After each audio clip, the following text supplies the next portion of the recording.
Hi hello నమస్తే welcome to my channel Telugu సందడి. ఈరోజు ఎపిసోడ్లో భాగంగా కటోరా ఎలా వాడాలి అన్న వీడియోకి సంబంధించి కొన్ని డౌట్స్ని అయితే కమెంట్ సెక్షన్లో అడుగుతున్నారండి. సో ఆ డౌట్స్ని అయితే నేను ఒకటి రెండు లైన్లలోనే అక్కడైతే కమెంట్కి తగ్గట్టుగా రిప్లై ఇవ్వగలుగుతాను. సో ఇప్పుడు ఇలాగా క్వశ్చన్ అండ్ ఆన్సర్ సెక్షన్లో అయితే కొద్దిగా బ్రీఫ్గా ఎక్స్ప్లెయిన్ చేయడానికి వీలుంటుందని చెప్పేసి ఈ వీడియోని అయితే నేను మీతో షేర్ చేసుకుంటున్నాను అనమాట. సో ఆ వీడియోకి అయితే 84,000 వ్యూస్ వచ్చాయి అనమాట, ఇంకా వెళ్తుంది. సో ఇంకా ఎవరైనా చూడని వాళ్ళు ఉంటే ఒకసారి ఆ వీడియోని అయితే చూడండి, చాలా యూస్ఫుల్ అనమాట. ఇంకా కటోరాకి సంబంధించి 2-3 వీడియోలు కూడా ఉన్నాయి ఈ వీడియో కాకుండా.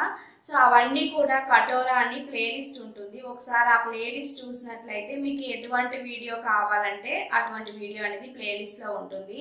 సో ఇప్పుడైతే కొంతమంది అడిగిన క్వశ్చన్స్కి అయితే ఆన్సర్ చేద్దాము. సో ఫస్ట్ క్వశ్చన్ వచ్చేసరికి గోపాలకృష్ణమాచార్య అడుగుతున్నారు, this almond gum should be used in summer only or it can very well be used in winter also, please clarify అంటున్నారు.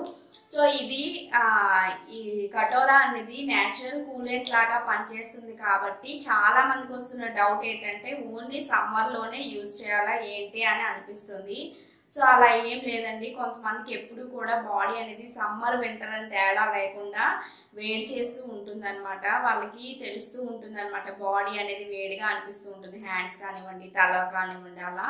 సో అందుకు దానికి తగ్గట్టుగా మనం ఇది ఓన్లీ వేసవి కాలం అనే కాదు ఎప్పుడైనా వాడచ్చు, అందులోనూ ఇందులో వాటర్ పర్సెంట్ ఎక్కువగా ఉంటుంది కాబట్టి ఇది నార్మల్గా ఇప్పుడు మనము వింటర్లో అయినా వాటర్ తాగుతాం ఎలాగో అలాగే సమ్మర్ అనే కాదు, అయితే సమ్మర్లో ఎక్కువగా వెయిట్ చేస్తుంది ఎలా. సో దానివల్ల ఓన్లీ సమ్మర్లోనే తీసుకోవాల్సిన పని ఏమి లేదండి, ఎప్పుడైనా సరే మన వీలుని బట్టి దీన్ని అయితే యూజ్ చేయొచ్చు అనమాట.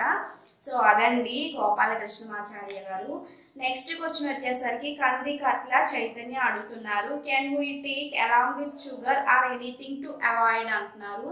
సో దీన్ని షుగర్తో అయితే తీసుకోవద్దండి, ఏదైనా మనకి ఇలాంటి బెనిఫిట్ ఉండేవి ఎప్పుడైనా సరే ఆ షుగర్ అయితే ప్రిఫర్ చేయొద్దు. మరి తప్పని పరిస్థితుల్లో ఏదైనా ఇలాంటి వాడేటప్పుడు తేనె వాడతారు, కానీ దీనికైతే ఎలా వాడాలనేది తేనె కాదు షుగరు కాదు దేంతో వాడాలనేది విడివిడిగా వీడియోస్ చేశానండి, 2 దేంతో వాడచ్చు ఏంటి అనేది ప్లేలిస్ట్లో ఒకసారి కటోరా అని ఉంటుంది చూడండి మన ఛానల్లో, అప్పుడు మీకు మీ డౌట్స్ అన్నీ కూడా క్లారిఫై అవుతాయి అనమాట.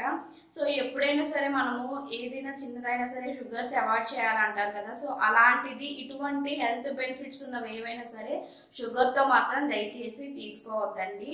సో అదనమాట కందికట్ల చైతన్య గారు, అర్థమైందని అనుకుంటున్నాను. నెక్స్ట్ వచ్చేసరికి తేజరాజ్ అడుగుతున్నారు, 5 years బేబీకి మిల్క్లో కలిపి తాగించవచ్చా, ఏ టైంలో ఇవ్వాలని అడుగుతున్నారు. సో ఇటువంటివి ఏవైనా సరే చిన్నపిల్లలకి మరీ పెద్దవాళ్ళకి అంటే ఇలాంటి అడిషనల్గా వాడే మనం రెగ్యులర్ యూజ్ చేసే ఫుడ్ కాకుండా ఎక్స్ట్రాగా వాడేవి ఏవైనా సరే మరీ చిన్నపిల్లలకి అయితే వద్దండి. 6 years అబవ్ లేదు అంటే 8 years అబవ్ బెటర్ అండి. నెక్స్ట్ మరీ ముసలి వాళ్ళకి ఇప్పుడు ఏదైనా సరే మనం కొత్తగా పదార్థం రోజు తిన్నాం కాకుండా మనకి డైజెషన్కి టైం పడుతుందండి, అంటే గట్టిగా ఉంటేనే మనకి డైజెషన్ అవ్వదు అలా ఏమి ఉండదు. కొత్త ఫుడ్ ఏదైనా సరే ఈవెన్ లిక్విడ్ ఫుడ్ అయినా సరే మనకు కొత్తగా తీసుకుంటే డైజెషన్లో కొన్ని మార్పులు అయితే వస్తాయి. అందుకు మరీ చిన్నపిల్లలకు కానివ్వండి లేదా మరీ పెద్దవాళ్ళకి కానివ్వండి కొత్త ఫుడ్స్ ఏవైనా అవాయిడ్ చేయడమే బెటరు. సో అందుకు 5 years అన్నారు కాబట్టి వద్దండి, 6 years దాటిన వాళ్ళకు లేదంటే 8 years అయితే మరీ బెటర్ అనమాట. ఆల్రెడీ నేను కమెంట్లో కూడా మీకు ఇదే రిప్లై ఇచ్చాను. సో బ్రీఫ్గా అయితే ఇక్కడ ఇలా ఎక్స్ప్లెయిన్. ఇంకా ఇప్పుడు కూడా ఏమైనా డౌట్స్ ఉంటే ఇప్పుడు ఈ వీడియో కింద అడగండి, ప్లేలిస్ట్లో కటోరా అని చూడండి, మీకు ఇంకా బాగా అర్థమవుతుంది. సో ఈ వీడియో కనుక మీకు నచ్చితే లైక్ చేయండి, మీ ఫ్రెండ్స్ ఇంకా ఫ్యామిలీ మెంబర్స్తో తప్పనిసరిగా షేర్ చేసుకోండి, ఎందుకంటే ఇటువంటి ఇన్ఫర్మేషన్ అనేది షేర్ చేయడం ద్వారా కొంతమందికి అయితే తెలుస్తుంది, వాళ్ళు కూడా యూస్ఫుల్గా ఫీల్ అవుతారనమాట. సో మన ఛానల్ ఫస్ట్ టైం చూస్తున్న వాళ్ళైతే సబ్స్క్రైబ్ చేసుకుని పక్కనే బెల్ ఐకాన్ ఉంటుందండి, దానిపైన క్లిక్ చేస్తే 3 options వస్తాయి, అందులో ఫస్ట్ ఆల్ అని ఉంటుంది, దానిపైన మళ్ళీ క్లిక్ చేయండి, అప్పుడే నేను ఎప్పుడు ఏ వీడియో పెట్టినా సరే నోటిఫికేషన్ అయితే వస్తుంది. సో నోటిఫికేషన్ వచ్చేస్తే మీకు ఎప్పుడు వీలుంటే అప్పుడు చూడొచ్చు అనమాట. Thank you so much for watching. నమస్తే.